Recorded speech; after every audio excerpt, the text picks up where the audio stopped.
Selamat siang teman-teman semuanya. Kami dari kelompok 1 yang beranggotakan Naulinda Kamuhikar, Novalina, dan Sydney Natasha ingin membahas mengenai materi evolusi, sistematika, dan filogeni serangga. Nah, di sini ada tabel evolusi serangga, di mana pada era Kenozoik 70 juta tahun yang lalu, pada periode Pleistocene dan Tertiary, ini bentuk kehidupannya adalah manusia pertama, tanaman berbunga, serangga modern, dan serangga dalam amber.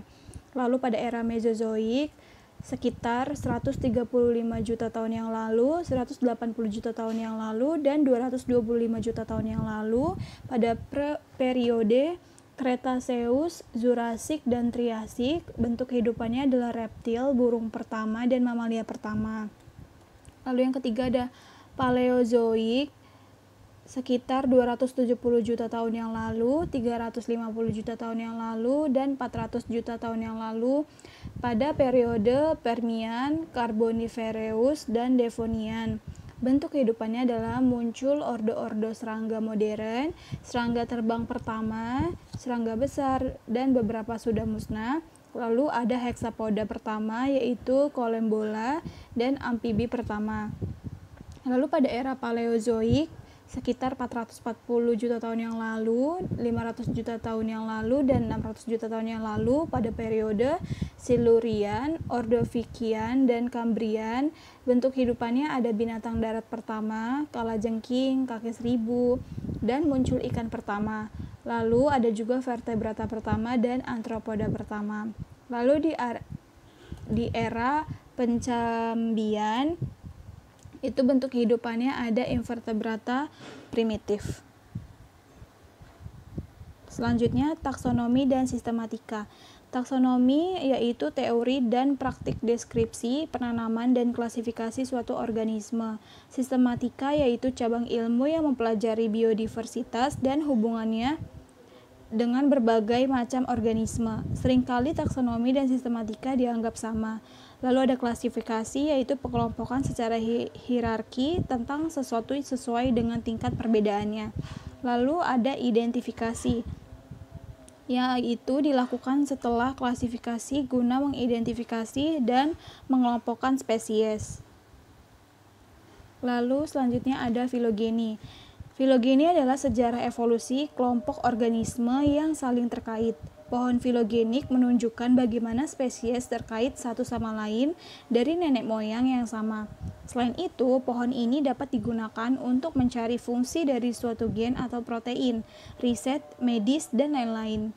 Pada ahli sistematika, menggunakan bukti-bukti yang diperoleh dari catatan fosil dan organisme yang masih ada untuk merekonstruksi filogeni.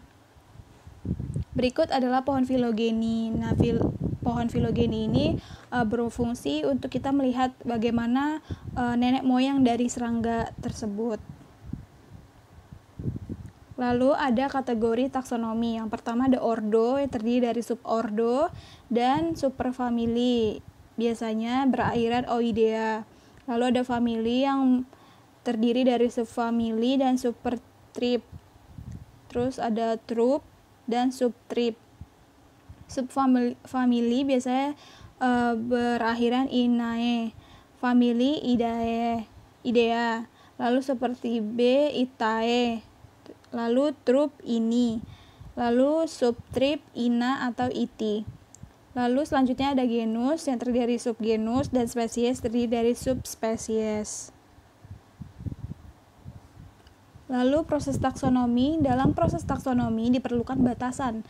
Yang pertama, pilihan grup serangga. Yang kedua, daerah geografis. Yang ketiga, koleksi dan pengawetan. Keempat, koleksi taksonomi. Kelima, literatur taksonomi. Keenam, spesies dan variasinya. Ketujuh, karakter. Kedelapan, homologi dan homoplasi. Selanjutnya ada metode taksonomi. Yang pertama ada fenetik. Dikelompokkan berdasarkan kesamaan karakter. Prinsipnya, yang pertama, makin banyak karakter yang digunakan, makin baik. Yang kedua, semua karakter mempunyai nilai yang sama. Yang ketiga, klasifikasi harus berdasarkan kesamaan karakter. Lalu kedua, ada kladistik. Nama lainnya adalah filogenik sistematik. Kladistik dikelompokkan berdasarkan keturunan. Prinsipnya yang pertama, berkembang atas dasar fenetik, tidak stabil dan subjektif. Yang kedua, hasil kladistik berbentuk kladogram, diagram yang bercabang. Yang ketiga, terdapat grup parafiletik, polifiletik, dan polaritas karakter. Lalu selanjutnya ada sistematika evolusioner. Dikembangkan oleh Mayer pada 1965 dan Aslok 1979 berdasarkan penolakan terhadap kladisti yang hanya berdasarkan genealogi dan fenetik yang berdasarkan perbedaan karakter morfologi saja. Nah, dalam sistematika evolusioner, filogram berdasarkan titik percabangan dan tingkat perbedaan karakter. Lalu yang kedua ada nomenklatur atau sistem penamaan. Sistem penamaan yang stabil dan tidak ambigu yang sangat diperlukan untuk komunikasi ilmiah. Nah, mulai diterbitkannya Systema Natura. Nah, Systema Natura ini diterbitkan oleh Carolus Linnaeus pada 1758, yaitu tata nama pada hewan dan tumbuhan yang digunakan pada sistem penamaan binomial. Tahapannya ini adalah yang pertama ada identifikasi, ada taksonomi, ada klasifikasi, dan ada sistematika. Nama spesies serangga menggunakan sistem penamaan binomial yang secara umum diklasifikasikan ke dalam 7 kategori utama, yaitu Kingdom Animalia, Phylum Arthropoda, kelas Insecta, ordo yang terdiri dari 32 ordo dan sebagian besar berakhiran Ptera, lalu ada famili yang lebih dari 1000 famili dan semuanya berakhiran Idae, lalu ada genus dan ada spesies. Lalu di sini ada klasifikasi serangga menurut Christensen. Nah, di sini tuh ada kolom bola, lalu menurun lagi jadi protura, lalu turun lagi jadi serangga. Lalu ada Apterygota dan Pterygota yang terdiri dari Paleocoptera, Palaeoptera, dan Neoptera. Lalu terbagi lagi menjadi Exopterygota, terdiri dari Orthopteroidea dan Hemipteroidea.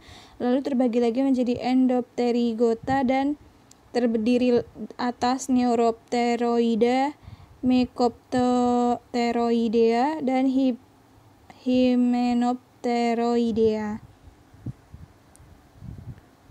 Sekian dari presentasi kelompok kami, kurang lebihnya saya mohon maaf.